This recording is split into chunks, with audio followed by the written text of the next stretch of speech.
Welcome to Abhyas Academy YouTube channel exclusively for Group 2 Prelims cum Mains aspirants.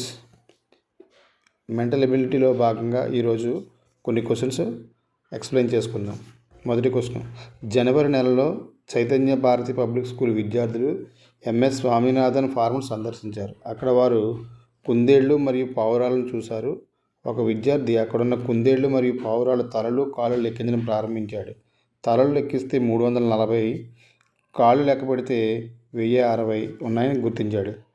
అతను 3 పావురాలు చనిపోయాయని కూడా గమనించాడు. అయితే అక్కడ ఆ ఫార్మ్లో ఎన్ని సజీవ పావురాలు ఉన్నాయని క్వశ్చన్ అడగడం జరిగింది. అయితే ఇక్కడ పావురాలు కుందేళ్ళు తీసుకుంటే పావురాలు కుందేళ్ళు, పావురాలకి ఎన్ని కాళ్ళు ఉంటాయి? 2 కాళ్ళు ఉంటాయి. కుందేళ్ళకి ఎన్ని కాళ్ళు ఉంటాయి? 4 కాళ్ళు ఉంటాయి. అయితే ఇక్కడ మొత్తం మనకి కాళ్ళు ఎన్ని ఇచ్చాడు? మొత్తం కాళ్ళు 1060 కాళ్ళు ఇవ్వడం జరిగింది. 1060 కాళ్ళు ఇవ్వడం జరిగింది. అయితే ఇప్పుడు తలలు ఎన్ని ఉన్నాయి? ఇందులో 340 ఉన్నాయి. అంటే 340 తలలకు ఉన్న ఈ పావురాలకి కుందేళ్ళకి మనం కాళ్ళు 2 ఉన్నాయి అనుకున్నప్పుడు ఎన్ని అవుతాయి మొత్తం కాళ్ళు? అంటే 2 × 340, 340లో 680 తీస్తే 0, 16 నుంచి 8 పోతే 8, 9, 9 3 పోతే 9 6 పోతే 380. అంటే ఇవన్నీ కూడా ఏంటంటే ఈ 340 తలలు అన్నప్పుడు మొత్తం కాళ్ళు 640. ఇంకెన్ని కాళ్ళు మిగిలిపోయినాయి? 180. ఆ 180ని మనం కుందేలుకి 2 అనుకున్నాం కాబట్టి ఇంకొక 2 ఉంటాయి, అంటే బై 2 చేస్తాం. చేస్తే 190. అంటే మనకి ఇక్కడ ఒక క్లూ దొరికింది. కుందేళ్ళు 190 అని తెలిసింది. పావురాలు ఎన్ని ఉంటాయి? కానీ మొత్తం మనకి 340 ఉన్నాయి. అందులో కుందేళ్ళు 190 అని తెలిసింది. ఇంకెన్ని ఉంటాయి పావురాలు? సబ్ట్రాక్షన్ చేస్తాం. 340 నుంచి 190 పోతే 150. కానీ ఇక్కడ 3 పావురాలు చనిపోయాయని గమనించాడు కాబట్టి 3 తీసేస్తే ఇంకా సజీవ పావురాలు ఎన్ని ఉంటాయంటే 147. ఇది మన ఆన్సర్. 4 ఆప్షన్లో ఉంది. నెక్స్ట్, రమణి ఫిబ్రవరి 29, 2016 జన్మించాడు. అది సోమవారం. అతను 2099 వరకు జీవించి ఉంటే అతను సోమవారం రోజు ఎన్ని పుట్టినరోజులు జరుపుకుంటాడు?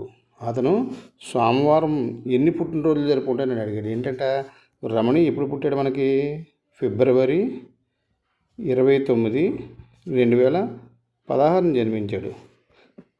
అది సోమవారం, అది మండే అట. అయితే అతను 2029 వరకు జీవించి ఉంటే అతను ఎన్ని పుట్టినరోజులు జరుపుకుంటాడని అడిగాడు. అంటే ఫిబ్రవరి 29, 2016 అంటే లీప్ ఇయర్ అని మనం గమనించాలి. లీప్ ఇయర్లో ఎవ్రీ 4 ఇయర్స్ ఒక లీప్ ఇయర్ వస్తాయి. కానీ సేమ్ లీప్ ఇయర్ మనకి రిపీట్ కావాలంటే ఒక కండిషన్ ఉంది. ఏంటంటే ఎవ్రీ 20 ఇయర్స్కి సేమ్ క్యాలెండర్ అనేది రిపీట్ అవుతూ ఉంటుంది. అంటే మనం 2016కి 28 సంవత్సరాలు యాడ్ చేస్తే మనకి ఎంత వస్తుందో చూడాలి. ఎంత వస్తుంది? 2044 వస్తుంది. నెక్స్ట్ దాని తర్వాత మళ్ళీ ఇంకొక 28 యాడ్ చేసాం అనుకోండి, 2072 వస్తుంది. ఇంకొక 28 యాడ్ చేసాం అనుకోండి, 2100. కానీ మనకు లెక్కల నుంచి 2099 వరకు ఇచ్చాడు. అంటే 2 యాడింగ్లు జరిగాయి ఇక్కడ. అంటే ఎన్ని సోమవారాలు రావడానికి 2099 లోపల ఎన్ని సోమవారాలు రావడానికి అవకాశం ఉందంటే 2 సోమవారాలు రావడానికి అవకాశం ఉంది. ఆన్సరు ఫస్ట్ ఆప్షన్లో ఉంది. నెక్స్ట్, ఒక నిర్దిష్ట కోడ్ భాషలో ఈ పదం ఇచ్చాడు. కన్సర్వ్ అనే పదం ఇచ్చాడు. ఈ పదం కింద రాయడం జరిగింది. అయితే న్యూమరస్ అనే పదాన్ని ఏ విధంగా రాయబడుతుందని రాశాడు. ఈ పదాన్ని అబ్జర్వ్ చేస్తే ఇందులో మొదటి లెటర్ సి, ఇందులో మొదటి 2 అక్షరాలను అబ్జర్వ్ చేస్తే బీడి. అంటే ఎలా రాస్తాం? బిసిడి మాదిరిలో ఉన్నాయి. అంటే మనం సి లీవ్ చేసి బీడి రాసాం. అదే కింద ఓకి చూస్తే ఎన్ఓపి ఓకి ఆ విధంగా ఇవ్వడం జరిగింది. అంటే మిడిల్ లెటర్ కట్ చేసి ఇవ్వడం జరిగింది అనేది ఇది కోడ్. ఇప్పుడు ఈ కోడ్ని మనం అప్లై చేస్తాం. ఇందులో ఫస్ట్ లెటర్ ఏంటి? మనం ఎన్, నెక్స్ట్ యూ, అలా ఇవ్వడం జరిగింది. కానీ ఒకసారి ఆప్షన్స్ చెక్ చేస్తే ఎలా ఉన్నాయంటే ఆప్షన్స్ 4 కూడా మొదటి 4 లెటర్స్ ఈక్వల్గా ఉన్నాయి. ఎంఓటీవీ ఎంఓటీవీ ఎంఓటీవీ ఎంఓటీవీ అంటే మొదటి 4 లీవ్ చేసేయండి. ఎల్లో ఎన్ ఉంది, ఎల్లో ఎన్ ఉంది, మధ్యలో ఏమై ఉంటుంది, ఎల్ ఎం అయి ఉంటుంది. అంటే ఇదిగో ఎం సరిపోయింది. నెక్స్ట్ ఎం వరకు సరిపోయింది. ఈకి ఏమొస్తుంది, ఈకి మనం ఈకి మిడిల్లో అంటే డిఎఫ్ వస్తాయి. ఇప్పుడు ఈని కట్ చేస్తే డిఎఫ్ ఎక్కడ ఉందో చూస్తాం. ఇందులో ఆల్రెడీ మనం ఎంకి చూసాం కదా, ఎంకి వచ్చి ఎల్ఎన్ 3 ఆప్షన్స్లో ఎల్ఎన్ ఉంది కాబట్టి ఇందులో ఎల్ఎన్ లేదు కాబట్టి దీన్ని కట్ చేసేస్తాం. కానీ మిగతా లెక్క చూస్తే ఈఎఫ్ మనకి యాక్చువల్గా డిఎఫ్ రావాలి. ఈఎఫ్ అంటే ఒకటి ఆప్షన్ కాదు, ఈఎఫ్ 2 ఆప్షన్ కాదు, ఇంకా డిఎఫ్ అనేది ఎక్కడ ఉంది, థర్డ్ ఆప్షన్లో ఉంది కాబట్టి మనకి ఇది కరెక్ట్ ఆన్సర్ అవుతుంది.